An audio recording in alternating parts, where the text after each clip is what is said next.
Meet the cast from today's story, Taking Care of Mom. The cast is Dad, Mom, and Stephanie, or Stefie, as Mom called her.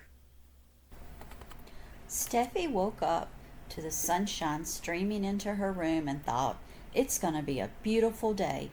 But then she remembered her mom was really sick. The doctor gave her medicine for an infection because she was running a temperature. Stefie knew how to take a temperature because Mom had showed her. First, you wipe off the end of the thermometer with an alcohol pad, and then you put it in the person's mouth under the tongue. Then you press the button and wait for the beep. Mom's temp was 101, so she really felt bad. Stefie quickly hopped out of bed, got dressed, and put on her shoes. Then she quietly made her way up the hall. Mom was asleep. That's good, thought Stefie. Sick people need rest. Mom always said that. So Stefie decided she would make breakfast for Mom. Dad had to go to work, but Stefie was 8, so she and Dad decided that she was big enough to stay home and watch over Mom.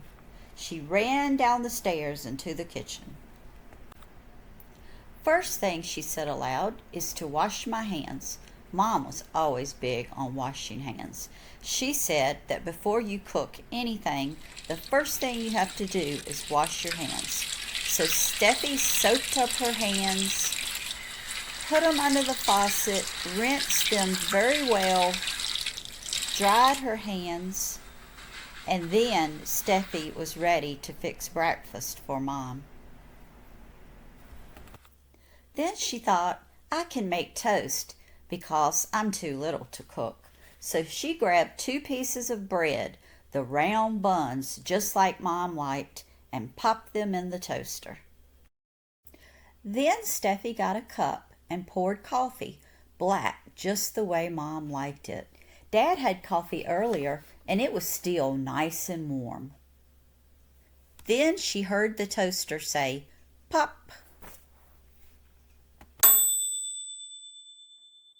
The toast was browned perfectly. She got the butter and jelly and fixed Mom's toast just the way she liked it.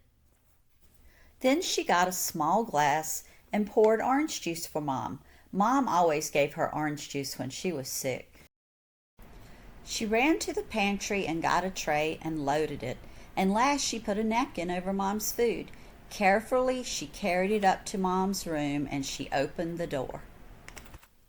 Mom was awake and sitting up in bed reading her Bible.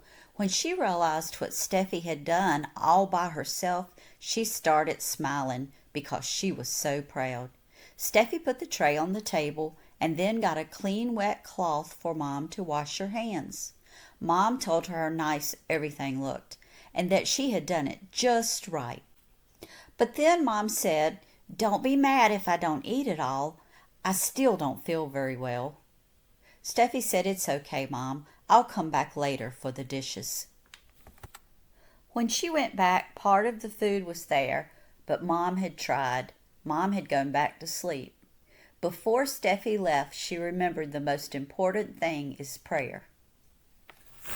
Mom always said that, so she laid her little hand on Mom and prayed that God would heal her. Quietly, she closed the door and carried the dishes to the sink. She washed all the dishes and rinsed them well. She even swept the floor. But being a grown-up wasn't easy.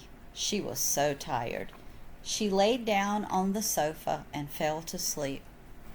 Suddenly, Stefie heard somebody call her name.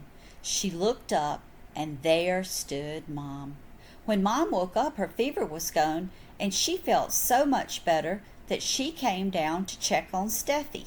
Stefie had fallen asleep, but when she saw her Mom, she grabbed her and hugging her said out loud, thank you, Jesus, for hearing and answering my prayer. Then the door opened and in walked Dad. He had picked up supper and even balloons for Mom. And he said, how are my 2 favorite girls? Mom told Dad how Stefie had fixed her a wonderful breakfast. And then Steffi told Dad the best news of all, that God had answered her prayer. And Mom was so much better. Dad smiled and said, I prayed too. Steffi smiled very big. God was so good. I would like to thank our cast for acting out the story today as I read it. If you think they did a good job, would you please give them a thumbs up? Moment for a Bible verse. It comes from the book of Mark, chapter 11, verse 24. So I'll tell you to ask for things in prayer, and if you believe that you have received those things, then they will be yours.